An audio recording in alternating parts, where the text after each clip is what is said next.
破咗啊香港近10年裏面中西片、鬼片嘅最高開位日嘅票房，第一日啊就勁收超過118萬啊！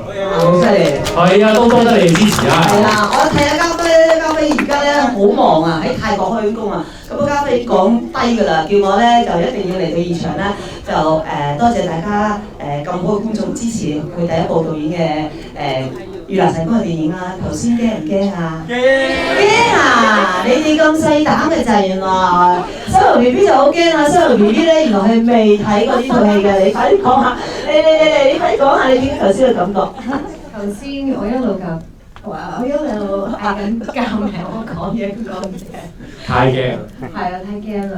其實我有少逃避咯，但係我又揾到一個方法。如果你驚咧，唔好逃避，就係揾多啲 friend 一齊睇啊嘛，係咪先？或者睇咗一次咪冇咁驚啦，係咪真嘅？睇咗第一次再睇多次咪冇咁驚咯。係。睇咗幾次就越嚟越唔驚添。要克服呢個恐懼症。好，我等住你睇幾次啊嚇！好，咁啊，多謝兩位嚟到啦。咁不如我哋坐去前面同大家觀眾朋友影張相先啦，好唔好啊？